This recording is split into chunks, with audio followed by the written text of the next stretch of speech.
Hey guys, my name is Lars, and this is the first episode of What's Up Tallahassee. It's a brand new show, and we're going to be covering local news and local events, so you should stick around and check it out. For our first bit, we're going to have a calendar of what's going on in the next few weeks.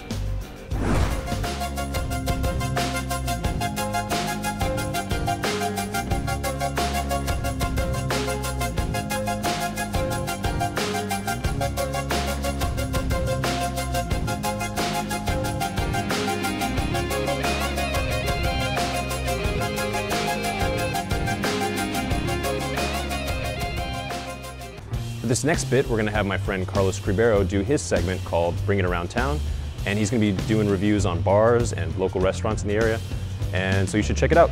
So here it is. Hey everyone, my name is Carlos Ribeiro, and this is a new segment on a new show on a new network, and it's called Bring It Around Town, part of What's Up Tallahassee. And this show, we're going to go ahead and visit really cool places in Tallahassee where you can have something really good to eat or dance, have a really good time, and we're going to tell you if it'll break the bank in terms of price. So we're here at an old favorite of mine, Wells Brothers, also known as Monk's. It's a really good burger place with tremendous burgers, and I think you'll really love it. Let's go inside and check out what they have to offer.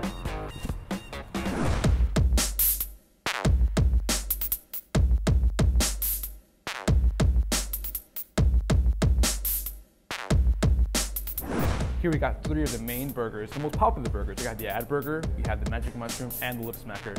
They're really, really good. So how about you have a seat? We're gonna talk about burgers and sports and have a really good time. So here we are, three burgers. We're gonna do a breakdown of each burger to see what they have and why they're so delicious. So we're gonna roll with my favorite, the first one, the Ad Burger. Fried egg, pepper jack cheese, black bean mix, lettuce, tomatoes, and a Cajun mayo on sourdough. It's one heck of a burger, my absolute favorite. It's so good, it comes with fries, and it's just so, so delicious. Definitely it's a bit spicy, but it's my favorite. So now we're gonna roll with the second burger, the Magic Mushroom.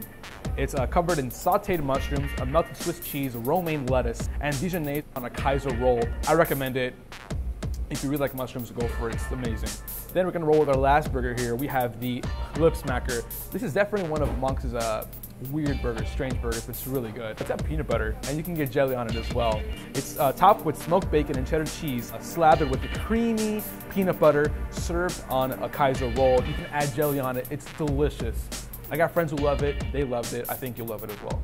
So now we're gonna eat it and show you why it's so good to eat here.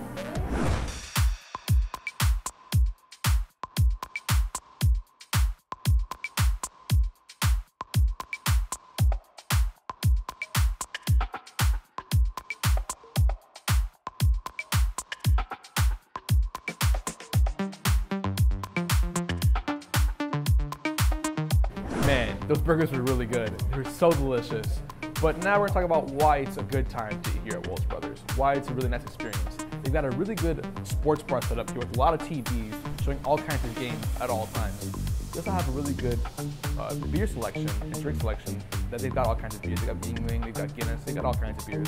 If you ever want to eat outside, they got benches, they have umbrellas, they even got games you can play outside, you know, while you're taking a break or something. It's really good. Definitely come by here, and it's always a pleasant experience when you're coming to Wells Brothers. I always have a really good experience coming here. It's my favorite place in town because of it. Now, does this place break the bank? With the price of an average special burger being about $9.50, drinking a tip being about $5 depending on the drink, you're looking at a final cost of around $14.50.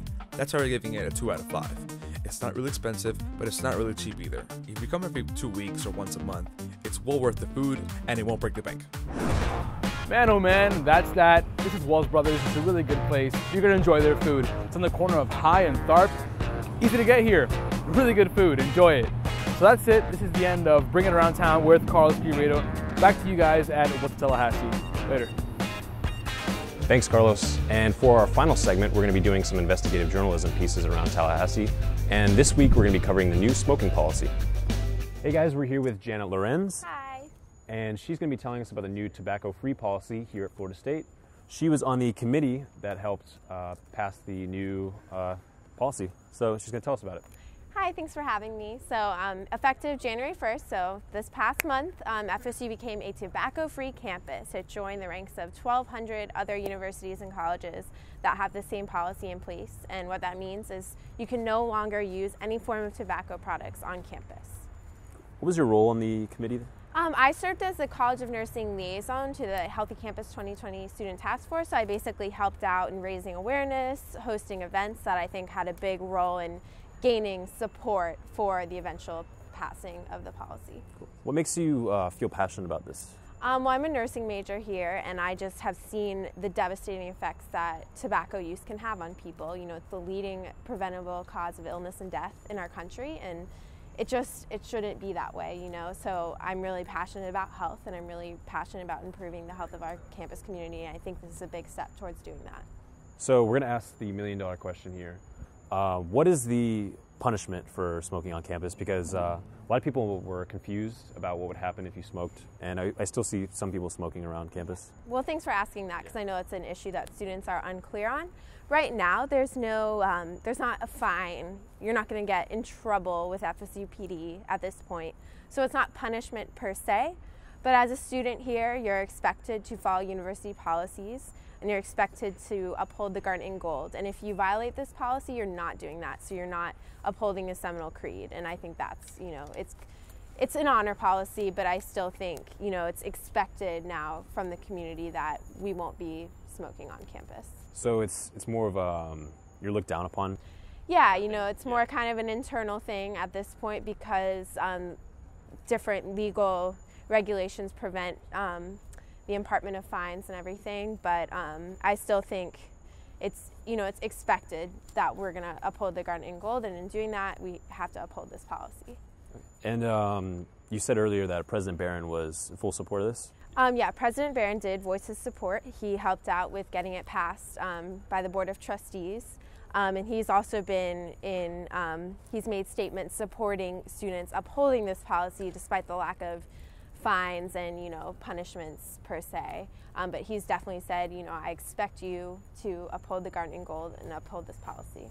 What's the rule on e-cigarettes, or is that okay? They're not, it's a little ambiguous, but right now we're not allowing the use of any tobacco products, so we're not allowing e-cigarettes at this time. So yeah, there still seems to be like a lot of people still smoking. Do you think that'll go down? You know, I really hope so. I think a lot of people still aren't aware, believe it or not, of the policy. So as we increase awareness and we increase, you know, the feeling that it's just not acceptable, I think it will go down eventually. It's not going to happen overnight, but hopefully eventually we can reduce it. Well, thanks for talking to us. Of course. And that was our What's Up Tallahassee bit on the tobacco-free policy here at Florida State. Thanks. All right, guys, that was our first episode of What's Up Tallahassee. Thanks for watching, and we'll see you again in 2 weeks.